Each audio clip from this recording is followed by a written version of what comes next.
My name is Cecil. The other day, my daughter surprised me by asking if I could teach her how to do makeup. She's still in elementary school, but it seems like girls these days grow up so fast. When I was her age, I was excited about getting cheap candies that came with toy necklaces or lipsticks from vending machines. It feels like just yesterday I was changing her diapers, and now she's becoming a young lady. It almost brings tears to my eyes. Today, I want to reminisce about a time when I was more into beauty. It was about 8 years ago. I had just finished staying at my parents' house for a month to prepare for giving birth and return home to my husband Tommy with our baby. I thought we were starting our happy life as a family of 3, but it turned out to be a family of 4. My mother-in-law, Melinda, who was supposed to be at her own house, was unexpectedly there to greet me. I thought my son might struggle on his own, so I moved in to help out. Maybe men have a hard time with daily tasks when they're alone. I thanked Melinda for taking care of my husband, and she seemed pleased. When I entered the house, everything was tidy and the air was fresh. It seemed like having Melinda around was a good idea. But then, a problem came up. My wedding ring, which I had to take off during pregnancy, was missing from the bedroom drawer where it should have been. I searched everywhere but couldn't find it. What was even weirder was that my special bag and shoes were also gone. These were items I hardly ever used and kept stored away. Feeling uneasy, I asked Melinda if she had tidied up the bedroom closet. She said she hadn't touched it. If Melinda didn't tidy up, then someone must have taken my things. I asked her if she noticed anything unusual while I was away. I asked both my husband and Melinda if they knew anything about the missing items, but they avoided making eye contact and denied that anything was wrong. They insisted that everything was normal. I tried to explain to them that my wedding ring, brand name bag, and shoes were missing, and it seemed like my bedroom had been burglarized. Melinda seemed surprised and asked if I was sure I had searched everywhere. In a panic, I nodded at her while calling the police on my mobile phone. When Melinda questioned why I was calling the police, I froze, caught off guard by her reaction. The police on the phone asked for details, and I struggled to provide them while feeling Melinda's disapproving gaze. In less than 10 minutes, 2 police officers arrived at our home. Despite Melinda's insistence that it was all a misunderstanding, the officers wanted to see the room where the theft occurred. It was unsettling to realize that both Melinda and I were supposed to be victims in this situation. The idea of strangers entering our home made me feel faint, while Melinda was red-faced with anger, insisting that we didn't need the police. Even my husband tried to calm me down, saying it was just a couple of rings and everything would be fine. Just a ring or 2? I snapped back. Those are our cherished rings that we bought together. They're irreplaceable. The police officer watched me closely and then asked me to show him the room where the incident occurred. He suggested that my husband and mother-in-law stay in the living room while we talked. As we walked to the bedroom, Melinda continued to protest angrily, saying it wasn't right to snoop around someone's home. But I couldn't help but think that if the house was in my husband's name, it was also my home. The older officer seemed puzzled by their behavior and asked if I had been living with my mother-in-law all this time. I explained that I had returned from my parents' home just today and discovered that Melinda had been living here while I was away. When asked if my husband had discussed letting his mother stay, I said I never agreed to it. Before I left for my parents' house, the missing items were indeed here. I didn't have proof for the ring and bag, but I did have a photo of the shoes. I was considering selling them secondhand. See, the save date on the data is exactly a month ago, right? The police officer said, narrowing his eyes as if he was starting to piece something together. Let's take a look at the room, he suggested. I led the officer to the bedroom and explained again where the missing items had been stored while he collected fingerprints. As he was doing so, he noticed a handkerchief on the shelf that was unfamiliar to me. What's that? He asked, pointing to it. I examined it closely and realized it wasn't mine or my husband's.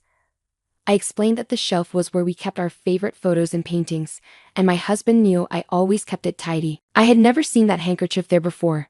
Feeling uneasy, I apologized for not noticing it earlier. It seemed strange that valuable items had gone missing while unfamiliar ones were appearing. The officer asked for permission to investigate further, and I agreed. To my surprise, he found a small camera hidden inside the handkerchief. For what? Espionage? I wondered aloud. The officer remained calm amidst my confusion and checked other drawers, different from where the missing items were stored. Eventually, he found a cable in a drawer near my husband's side of the bed. The cable fit the small camera he had found earlier, the officer remarked with a wry smile. The mother's behavior is a bit suspicious, but the husband seems fishy too. I struggled to understand the situation and asked, "What do you mean? Your husband might have installed this camera." The officer explained that they found a cable for playback and wanted to check the video. "Can I use that computer?" he asked, pointing to my husband's laptop. Confused but hopeful to uncover the truth, I agreed. The officer connected the camera to the laptop effortlessly, and the laptop recognized it, opening up the menu. He selected a command and chose a random file from a folder. To our shock, the video displayed our bedroom. I went with the officer to the living room where my husband and Melinda were waiting. Melinda immediately complained, but we had to undergo questioning, feeling like criminals. My husband was also in a foul mood, dismissing it as a fuss over nothing. "Enough. Whose fault is this?" I exclaimed in anger, slamming my hand on the living room table. "I'm still recovering from giving birth, and they made me run around and panic like this. How dare you act so brazenly after what you've done?" "I know everything now. Look at this," I said, taking the laptop from the officer and playing the video we had just seen. My husband and Melinda gasped as they watched themselves on screen, rummaging through the bedroom shelves, taking my ring and bag, and leaving. In the video, my husband was telling Melinda about selling the stolen items. "We can both have some fun," Melinda laughed, surprising me with her carefree attitude. "Who would have thought she had such sellable items?" she remarked. "It's hard to prosecute family living together for theft," she added, seemingly unfazed. "Mom, you're amazing, so knowledgeable, so shameless," my daughter chimed in. Despite their misdeeds being pointed out, they showed no signs of guilt. Instead, the conversation suggested they were proud of their cunning.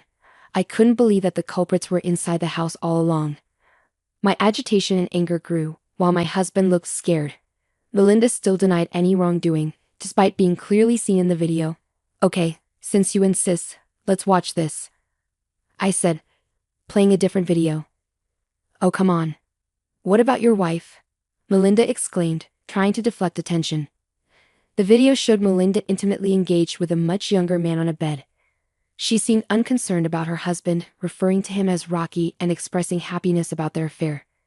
"Don't worry, I'll give you some money," she assured the younger man, wrapping her arms around his neck. It was as if she was trying to absorb his youthfulness. Though I hadn't seen it before, it resembled something straight out of a club scene. "Thank you, Melinda. I love you, you're so sweet," I said sarcastically as we watched the video. Melinda's alluring voice and actions on screen made even my husband look away, unable to bear it. The young officer seemed queasy, on the verge of saying, "You," while the older officer quietly scolded him. "Hey, stop it. Don't show such nonsense," Melinda yelled, her face turning bright red. My husband, perhaps feeling it wasn't his concern, seemed about to laugh at Melinda losing her composure. "Really, Tommy? You think it's funny, huh?" I challenged him, playing another video. As the videos played on, revealing my husband's affairs, the young police officer burst into uncontrollable laughter while the older one scolded him again. In one video, Ashley was stroking my husband's head, asking how many other women he was seeing. My husband responded with practiced lines, claiming she was the only one. The pattern repeated with the other women, each time promising gifts in exchange for secrecy. It was clear my husband had been leading a double life, lavishing gifts on these women. "You might have noticed he's making a huge loss buying brand name items for each encounter," I remarked bitterly. The only video showing Melinda's actions was that one, suggesting the recording button was accidentally left on, capturing the moment. Melinda not only stole my things, but also got caught in her own actions. Rest assured, it's not some peculiar hobby to watch Melinda's actions, or maybe it is. Melinda and my husband, embarrassed and exposed even to the police, were pale and slumped in defeat. But it wasn't over yet. Just as I thought this, the intercom rang. "They're here," I said. Melinda looked at me with a tired face, but I ignored her gaze and went to the entrance to welcome Bruce. When Melinda saw Bruce, she lost her words and screamed. "Seems like you were cheating in your son's house, huh?" I told him. No, it's not like that," my husband protested. "What do you mean it's not?" Bruce asked. "Cecil, could you play the video?" "With pleasure," I said, casting a cold glance at the bewildered Melinda. Bruce burst into loud laughter as he watched her flirtatious video. "An old woman like this seducing a young man for money, aren't you ashamed?" he joked. Melinda blushed furiously, her previously defiant attitude gone. "That was funny." Let's see my son's too. Let's see how much he's grown, Bruce said, laughing while focusing on a particular part of my husband in the video. After watching all the infidelity videos, Bruce commented with a straight face, both mother and son letting young people take their money. Beyond disappointing, it's pitiful. Needless to say, Melinda and my husband would have preferred being laughed at. What we learned from my questioning was that Melinda accidentally found out about my husband's affairs. She kept it secret in exchange for using our house to meet her own lover. For Melinda, it was embarrassing to be seen with a much younger man, and her lover, lacking money and having a wife, couldn't easily find places to meet. For my husband, having the freedom to invite girls he met online without going out was cheaper and much more convenient. Thus, Melinda and my husband, keeping each other's affairs secret, turned this house into their paradise of indulgence, becoming accomplices. Their arrangement worked by one leaving the house while the other met their lover. Melinda never imagined the videos would be accidentally recorded. "I'm sorry, Cecile." "Bruce, I'll return the money. Do anything, please forgive me," Melinda and my husband begged, bowing their heads. Bruce and I exchanged glances and laughed. "You'll do anything, right?" "Indeed, anything," we both said. Of course, they answered. "Then let's divorce," we declared simultaneously, leaving my husband and Melinda in shock. "You said you'd do anything, right?" "Let's get a divorce," I insisted. "No, wait. Anything but that, please," Melinda pleaded desperately, but Bruce refused without hesitation. The divorce was not retracted. My husband, too, was crying and deeply apologizing, but I did not withdraw the divorce either. Thus, only hours after returning from my parents' home post-childbirth, my divorce was decided upon under police supervision. Later, I had my husband pay me the same amount as the sold items as compensation in the divorce trial. Additionally, I demanded double the standard amount for alimony and compensation for infidelity. When asked why double, I slightly intimidated them by implying that their mistresses might be married, and I could inform their spouses. This was mainly a bluff, as I didn't even know their names at the time. The threat seemed effective immediately, given the number of mistresses involved. My husband, terrified of the thought of being sued by each spouse, agreed to pay double the standard amount. Meanwhile, Bruce furiously obtained the lover's contact details from a crying Melinda and called him over. He informed the lover and his wife of the affair, leading to their divorce too. Both spouses demanded compensation from their cheating partners in the divorce trials. Though I promised not to inform the mistresses' spouses, I never said I wouldn't demand compensation from the mistresses themselves. After extracting all the communication from my husband's smartphone, I contacted each woman to claim compensation for the affair, which they agreed to pay secretly. I was glad my husband had so many mistresses. It turned out to be quite profitable. But as a single mother without a steady job, I knew I could never have too much money. Turning the harm I suffered into financial compensation didn't erase the damage done, so with a substantial sum of money, I divorced my husband. 8 years have passed since then. Eventually, my husband ended up paying compensation to his mistresses' spouses too. Their husbands, noticing their wives suddenly had a lot of money, grew suspicious. This led to the discovery of the affairs, resulting in some divorces. My husband, now overwhelmed with debt from the numerous compensations, was offered help by a certain woman, whom he thought was a goddess descended. However, she turned out to be a bad influence. He thought they were close to marriage, only to find out later she was already engaged to another man.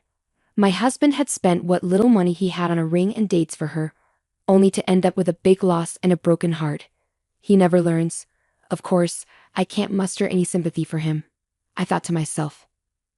Melinda, having proposed marriage to her affair partner after her divorce, was spectacularly rejected.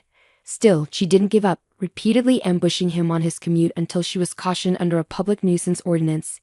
Naturally, that was the end of her relationship with her lover, who, as Bruce said, had only seen her as a wallet from the start. Well, everyone should be able to see it. Melinda was the only one who hadn't realized she was being used. It's a laughable tale. As for Bruce, after separating from Melinda and becoming estranged from his son, I worried about him being alone. But it seems the compensation money from the divorce trial sparked an interest in bonsai. Now, he's happily involved in a circle with people who share his hobby. That's a relief, though I didn't expect it. I looked him up, and sure enough, he'd even set up an SNS account. I've discreetly followed you, father-in-law, and me, honestly fed up with men.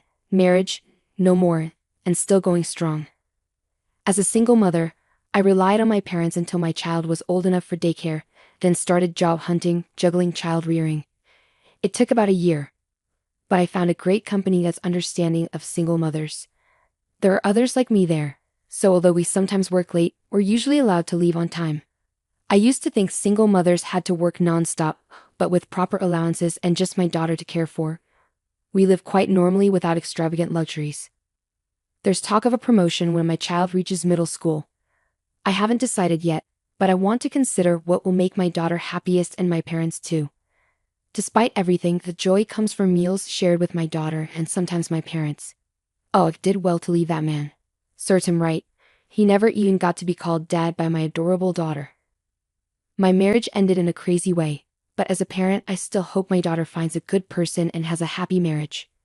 Until the day she brings home a wonderful man, I'll do my best as a mother.